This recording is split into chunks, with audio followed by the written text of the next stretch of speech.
Saya nggak percaya ini musibah biasa. 64 orang itu mungkin kategorinya sudah teguran gitu. Sehingga ya kalau saya jadi kiainya, ya sudah, pesantren ini tutup saja gitu ya. Mundur dan kemudian menganggap ini ya sudah adalah sebagai sebuah kesalahan, kelalaian, kebodohan. Sudah, taubat massal, taubat, tutup.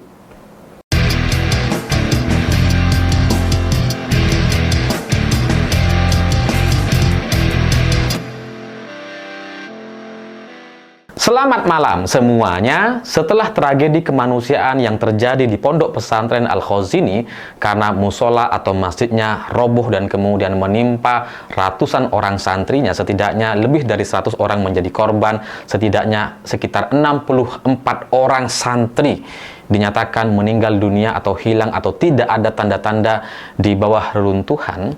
Sekarang muncul opini atau pendapat-pendapat yang menurut saya itu sangat-sangat menyedihkan.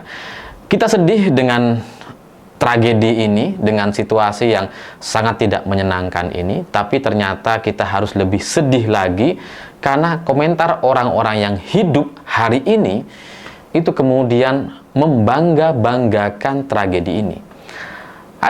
Saya baca komentar orang-orang yang berpikir bahwa 64 orang santri yang meninggal dunia itu adalah santri yang bisa langsung masuk surga. Dan kemudian itu dibanggakan. Dibandingkan dengan kita yang mungkin nanti proses meninggalnya tidak sehebat, tidak semanis para santri ini. Yang bisa langsung masuk surga. Karena ya para santri ini memang sedang sholat, sedang belajar fisabilillah atau berjihad di jalan Allah. Dan kemudian dia meninggal dunia dalam posisi sedang sholat. Jaminannya memang surga dan saya meyakini itu. Saya sudah sangat yakin dengan itu semua. Tapi membanggakan proses ini, itu menurut saya ketololan yang sangat luar biasa. Karena ya mungkin 64 orang yang meninggal dunia ini bisa langsung masuk surga. Mereka terlepas dari semua urusan duniawi, nggak ada urusan lagi. Mereka langsung selesai kehidupannya, ya sudah. Tidak sedang sakit lagi, tidak merasakan sakit apa-apa, benar-benar terputus. Seperti bayi yang keluar dari perut kemudian ke dunia, terputus, selesai.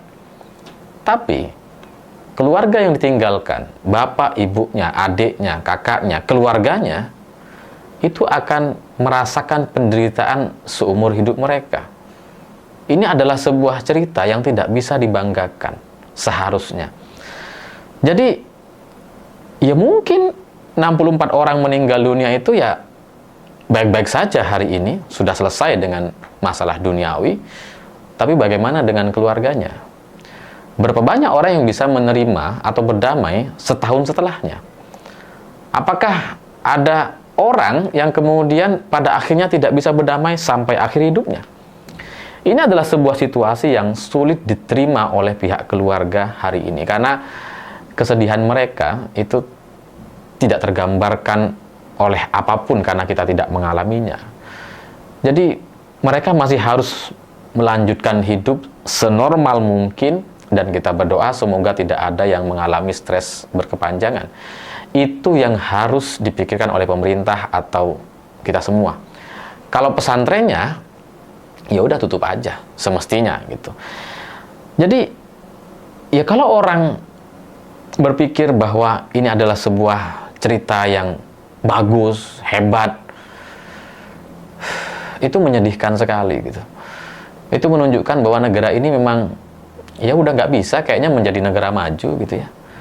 Ya karena untuk sebuah strategi, untuk sebuah tragedi dari kelalaian, dari kesalahan, atau dari kebodohan para pimpinan pesantren yang membuat bangunan seburuk itu dan kemudian mengakibatkan ratusan santrinya menjadi korban. Itu kan kalau kita mau ngaji lagi, mau mengkaji ulang terkait situasi ini adalah dosa para pemimpinnya. Ini adalah dosa kiai-kiainya, para pimpinan pesantren atau pengurusnya atau ustadz-ustadz yang ada di sana hari ini yang membiarkan atau mengizinkan bangunan tersebut berdiri dengan bodoh sekali. Di dalam Islam kata Gus Baha gitu ya. Yang haram tuh nggak cuma riba, nggak cuma kriminal, bodoh juga haram, bodoh juga dosa gitu. Jadi ya ini adalah sebuah tragedi yang tidak bisa dibanggakan bagi saya. Dan orang-orang yang sekarang masih hidup, termasuk pimpinan pesantren atau kiai atau ustadz yang ada di sana, seharusnya ya bisa bertanggung jawab atas nasib yang dialami oleh ratusan orang tua yang hari ini ditinggalkan oleh anak-anaknya. Ada ratusan orang manusia yang mungkin sampai akhir hayatnya tidak bisa menerima. Mungkin ketika ditanya mereka akan baik-baik saja, ya terhibur dengan cerita tadi bahwa anaknya akan langsung masuk surga dan sebagainya, berharap nanti di surga anak-anaknya bisa membantu orang tuanya. Tapi kan tujuan mereka untuk menyekolahkan, untuk mengirim anak-anak ini ke pesantren, kan bukan itu sebenarnya. Tujuannya lebih besar dibandingkan selesai hari ini dan kemudian mengakibatkan penderitaan yang lama. Ya, kalau soal siapa yang harus bertanggung jawab, kita bisa berdebat lah. Ada yang bilang kiainya, ada yang bilang kontraktornya, ada yang bilang ustadznya, orang yang mengizinkan pembangunan, ada yang bilang kiainya nggak terlibat dan sebagainya, terserah. Tapi ya intinya harus ada yang bertanggung jawab atas ini. Tapi kalau ini saya coba bandingkan gitu ya, karena di satu sisi ada orang yang kemudian menganggap bahwa ini bukan tragedi, ini sebuah berkah gitu ya, ini orang meninggal dengan cara yang baik dan sebagainya. Ya mari saya coba berikan satu contoh logika syariah, katakanlah seperti itu, ya mungkin ini bisa meluruskan atau setidaknya membuat orang-orang di sekeliling Al-Ghazini atau orang-orang yang membela pesantren Al-Ghazini hari ini itu bisa berpikir ulang dari sisi syariah, dari sisi takdir, musibah, azab dan sebagainya. Kalau pesantren ini roboh, seandainya ini tidak terjadi seperti yang sekarang terjadi. Seandainya masjid itu roboh, musola itu roboh, dan kemudian mengakibatkan satu orang meninggal dunia, semuanya ratusan orang selamat. Seandainya demikian, saya akan bilang bahwa ya ini musibah. Ini adalah sebuah teguran, ini adalah sebuah keajaiban di sisi lain. Karena ratusan orang selamat semua. Tapi situasi hari ini yang meninggal nggak satu orang, ada sekitar 64 orang. Masihkah itu kemudian bisa disebut sebagai musibah biasa? Masihkah kiainya bisa menasihati orang tuanya bahwa ini adalah takdir dan kita harus ikhlas? Ya kiainya bilang seperti itu memang. Tapi saya nggak bisa membayangkan kalau saya jadi kiai, saya rasanya nggak bisa menerima itu sebagai sebuah musibah yang biasa. Rasanya sebagai kiai saya tidak bisa lagi menasihati orang untuk ikhlas dan sabar. Karena ini bukan cuma satu orang. Ini 64 orang, ratusan keluarga di rumah mereka hari ini mengalami trauma. Bagaimana mungkin kiainya bisa berdakwah, bisa berceramah, ikhlas, sabar, takdir? Seharusnya dia beliau seharusnya sudah tidak bisa lagi berbicara seperti itu. Karena ini tragedi yang terlalu besar untuk kemudian ditutup dengan sebuah kalimat yang sederhana, ikhlas, sabar, takdir. Ini terlalu besar gitu. Ini bukan satu nyawa, ini 64 nyawa. Ini ratusan perasaan manusia yang mungkin sampai akhir hayatnya mereka tidak bisa berdamai. Mungkin gitu ya. Saya ada satu teman kiai gitu ya, yang ada banyak beberapa teman kiai yang saya anggap baik, yang saya anggap ya benar-benar kiai gitu ya. Ada satu kejadian, seorang teman saya yang kiai ini tabrakan. Dia dengan keluarganya, dengan istrinya, dengan anaknya. Kemudian sebenarnya tabrakan kecil saja, tapi mobilnya itu rusak agak parah karena serempet dengan truk gitu.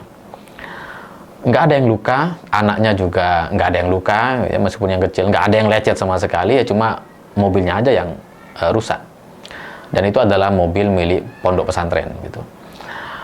Dan setelah itu teman saya yang kiai ini, beliau udah nggak mau lagi untuk pakai mobil pesantren atau mobil pondok. Jadi ketika ada kepentingan atau keperluan untuk anak istrinya, kepentingan pribadinya, udah nggak bisa lagi pakai mobil pesantren karena malu sekali. Karena kecelakaan kemarin itu jadi semacam sebuah teguran yang luar biasa yang membuat dia harus merasa ya mengoreksi diri bahwa mobil-mobil pondok atau mobil-mobil pesantren itu nggak boleh digunakan untuk kepentingan pribadi. Padahal ya dia yang punya pesantren, nggak ada yang menyalahkan beliau sebagai kiai, dan itu dianggap sebagai sebuah insiden kecil yang ya bisa diterima dan semua orang menganggapnya biasa saja, seperti itu, serempetan gitu. Tapi ya tetap saja teman saya yang kiai ini nggak bisa menerima itu sebagai sebuah kejadian biasa, dan itu dianggap sebagai sebuah nasihat bagi dirinya untuk tidak lagi menggunakan kendaraan atau mobil pondok untuk kepentingan pribadi. Jadi kalau istrinya butuh apa langsung diantar pakai motor saja waktu itu gitu ya. Meskipun jaraknya cukup jauh tetap pakai motor, karena ya meskipun sudah disediakan sama pesantren, sudah dipersilahkan untuk pakai mobil, disediakan mobil baru atau mobil yang ya di pesantren kan ada banyak gitu ya. Teman saya yang kiai ini nggak mau pakai gitu. Padahal nggak ada orang menyalahkan dia gitu. Tapi atas satu insiden kecil itu saja, itu sudah membuat beliau jadi berpikir, jadi malu, jadi introspeksi diri, dan sedikit saja ujian langsung melaksanakan sholat taubat. Saya juga jadi teringat dengan kiai-kiai saya almarhum yang dulu mengajari saya gitu ya. Setiap ada kasus, ada masalah kecil saja sebenarnya, ada masalah besar, masalah kecil di pesantren, itu selalu kiai mengajak santri-santrinya untuk sholat taubat bersama-sama. Ya Pak Kiai juga gitu, dengan pimpinan pesantren yang lain.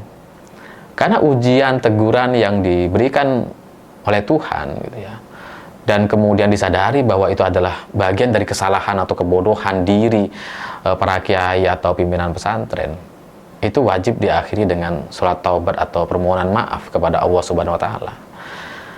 Tapi itu kiai saya, itu kiai-kiai yang saya kenal gitu ya. Dan Kiai Al-Khozini ini gimana? Saya nggak ngerti gitu. Karena ketika melihat video Kiai Al-Khozini masih bisa bicara soal ikhlas, sabar, takdir, itu benar-benar menyakitkan, menyedihkan sekali bagi saya. Mungkin itu adalah sebuah ceramah paling menyedihkan yang pernah saya dengar dari semenjak saya menjadi santri sampai sekarang. Saya nggak bisa berkata-kata apa lagi gitu, karena ya kalau soal sabar, ikhlas, takdir, dan sebagainya, itu kan situasi yang Pak Kiai nggak perlu bicara itu kepada keluarga korban. Itu adalah kewajiban keluarga korban untuk mengikhlaskan. Itu adalah situasi keluarga korban, adalah situasi keluarga yang anak-anak mereka meninggal dunia dari ketololan atau kebodohan para perencana atau orang-orang yang membangun masjid atau musola tersebut. Itu adalah situasi mereka, situasi keluarga. Tapi Kiai sendiri, pimpinan pesantren sendiri, gimana?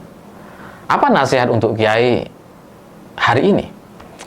Apakah Kiai akan tetap melangsungkan atau memimpin pesantren seperti biasa, kayak nggak ngapa-ngapain gitu? Sudah, ya udah melanjutkan hidup, ada yang roboh, meninggal, ya oke, kita tetap lanjutkan pesantren itu. Apakah akan bisa seperti itu? Saya sulit untuk membayangkan, untuk untuk membuat situasi ini jadi seperti biasa-biasa saja. Karena kalau kita membandingkan dengan Kapolri misalkan, gitu ya, ini kan dekat sekali contohnya. Gitu. Kemarin itu ada driver ojek online dilindas sama Brimob, meninggal dunia. Kapolri meminta maaf kepada keluarganya sampai berlinang air mata atau sampai kayak mau nangis gitu. Menyampaikan permintaan maaf berkali-kali. Ketua DPR minta maaf, semua pejabat minta maaf, yang nggak terlibat pun minta maaf. Nah hari ini bukan satu nyawa di Al-Khozini, 64 orang Apa yang mau dilakukan sama pimpinan pesantrennya? Kalau Kapolri bisa melakukan minta maaf, bertemu dengan keluarga, dan menyesali atas apa yang dilakukan oleh anak buahnya, pesantren Al-Khazini apakah bisa melakukan itu juga gitu?